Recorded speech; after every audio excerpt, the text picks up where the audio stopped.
Okay, this is a reaction video. This is an older one from Lawrence from Lost in the Pond. British words that baffle Americans. Now, there's quite a few British words that I've heard that sound kind of well, I don't want to say sound kind of strange. Well, they do, but they have different meanings, or we call certain things different things. But these are British words that baffle Americans. I'm kind of curious to see what these are. Like I said, this is an older one, but I'm pretty sure that they use a lot of these words. Let's see what these words are. And also, please click like, share, and subscribe for Lawrence and on Lost in the Pond, and please click it for me as well.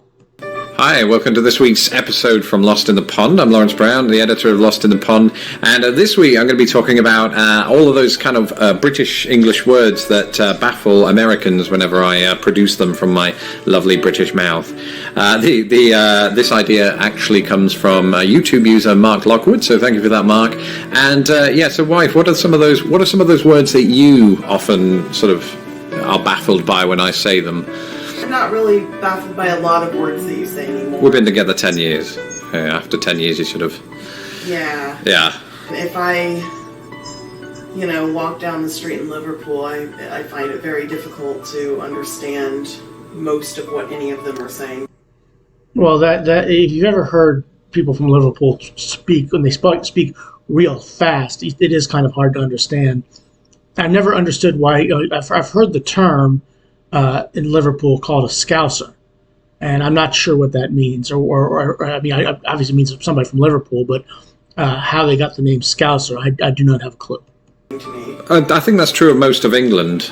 So they come up to you like that and ask you, "Hey, do you want to go down the Cavern Club?" I don't know why they would do that, but they might. When I first moved here, one of the words was flannel. Actually, I know what flannel means. Not as in the shirt, as Americans might think. It was the flannel that we would call, or that Americans would call, washcloth, that you wash your body parts with. Oh, it was a bit clinical.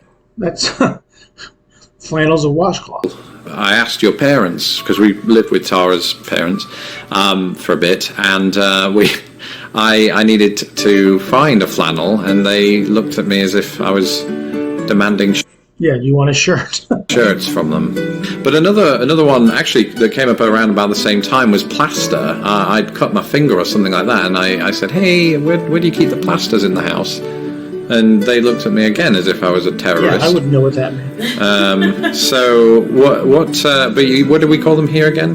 Band-Aids. Band-Aids, yeah. Like, for me, Band-Aid is the Bob Geldof band. Yeah, Band-Aid is, Band-Aid, so the Bob Geldof band, we got a bunch of British people together in 1984, which actually predated the USA for Africa, We Are the World, and they did, Do They Know It's Christmas Time at All? I think that's I think that's the name of it. Do They Know It's Christmas? It was about feeding the people of Ethiopia. That was formed in the 80s to save poverty in Africa, or to prevent it. And so I was sort of bewildered myself when they came back at me with that. So it's a two-way street. It's not just the Americans being bewildered by me, more actually me being bewildered by them. The word rubbish, actually... Yeah, rubbish, I know what that means, but it's not a word that Americans use a lot. But you see a lot of people from Great Britain use the term rubbish. Occasionally causes confusion. Not so much when I use it to mean trash, but when I say that such and such is rubbish. That thing over there, that's rubbish. Actually, I was pointing at our lovely shelf. So it's actually a nice shelf. The idea, I think, throws people off because I think they think when I point to something and say, that thing's rubbish, they believe... Like the American slang, I guess that's crap or that's garbage. Well, it's still the same thing, garbage. But yeah, rubbish is just they don't like it. I think Americans think I'm saying that it literally is trash and needs to be put in the bin, trash can. Not necessarily. I mean, I've said that's garbage, and that's pretty much the same thing as saying it's rubbish in England. I say that's garbage, but I've said that before. And this is quite topical for the summer, I suppose, despite the weather we've had in Indiana. Suntan lotion. People look at me and not know what I'm talking about. What do you think I mean when I say those phrases? Well, here we have a distinction between suntan lotion and sunburn prevention lotion, which is completely different. Yeah, suntan lotion you put on to prevent sunburn. Different thing that most people use, so it's sunscreen, right? Yeah. Whereas suntan lotion is what you rub on yourself to keep yourself from getting too tanned, I guess, at a tanning salon. Which makes sense. And now that I think about it, I can't decide whether suntan lotion is a sort of generic British term or if that's just my parents. I've used the term suntan lotion before, so I think it's my parents. wouldn't have confused me a whole lot. They just say that, and I've picked it up. Well, obviously, PAG. Pag? Oh, Pag. Yeah. Yeah, I've never heard PAG. Well, Pag's an odd one because I think that's kind of more of a Grimsby's where I'm from, and I think that's more of a Grimsby term. It means to ride on the back of a bike with somebody. I think some people call it a baccy in England. Yeah, we don't. I've never heard those terms before. Hey, do you want a baccy? No, I want a Pag, thank you. People think it sounds stupid. Even in England, people don't know what it means. I'm not sure I ever used that term yet, but I do use the term mardy, as in I'm very grumpy today. I'm feeling mardy. But mardy is barely used outside of that part of the north as well, I think. I believe it's used in and around Lincolnshire and maybe Yorkshire, and then... Yeah, if he said Marty to me, I wouldn't know what he meant. Not really known elsewhere. Unless I'm wrong about that, you can correct me if I am. I did touch on this one in a previous video, but the term stroking, as in stroking the dog, which again does...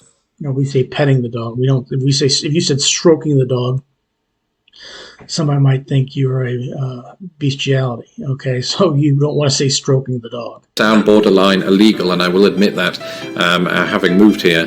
But you guys, Americans, say petting the dog, which actually...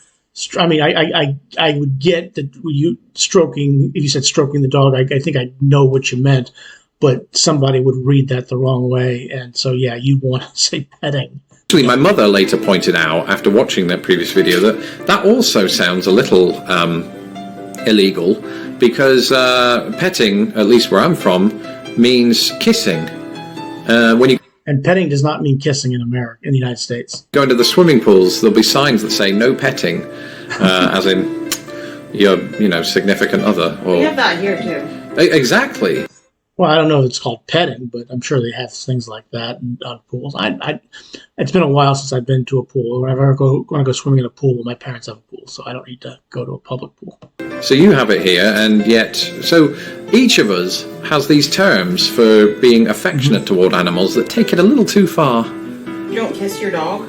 I do kiss my dog. I don't kiss my dog in the French way. Some people I hope nobody kisses their dog in the French way. do. Well, I don't even have a dog. I have cats. True. So where did that come from? But yeah, I certainly don't. What do you mean some people do? Who kisses dogs in the French way? Oh, right.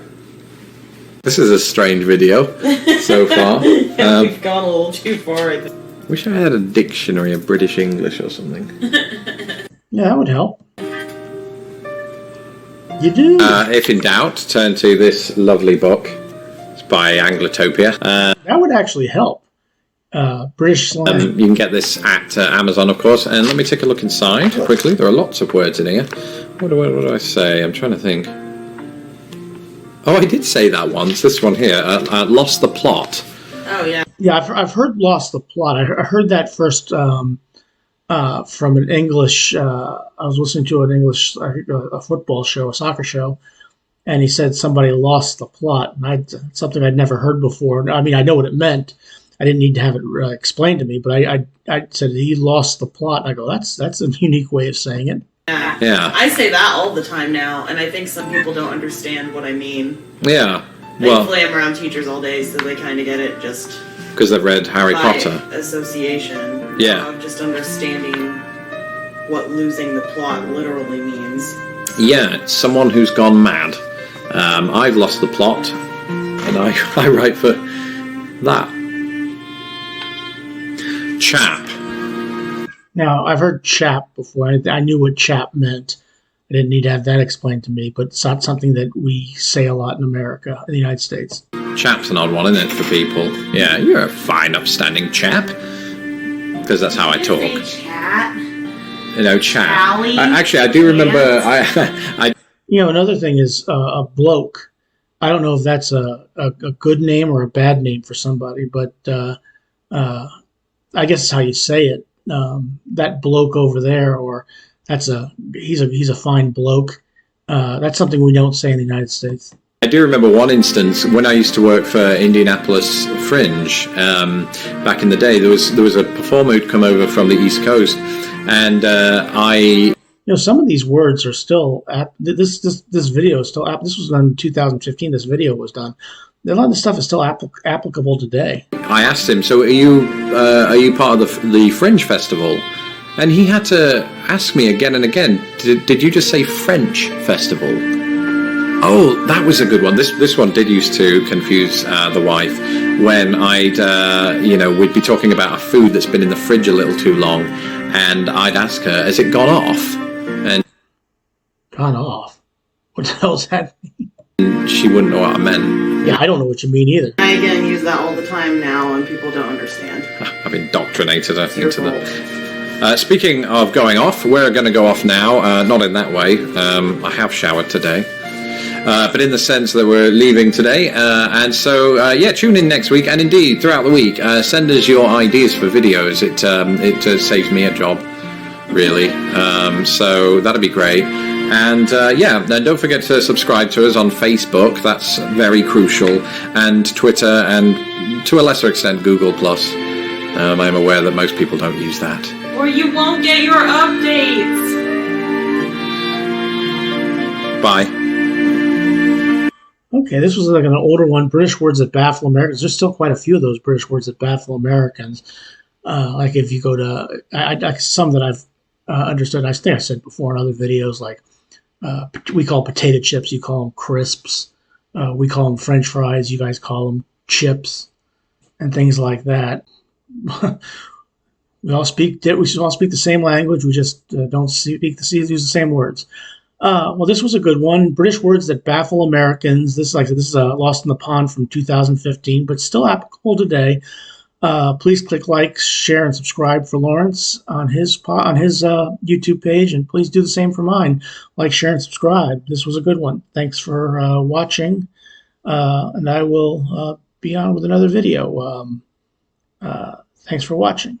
Have a good day.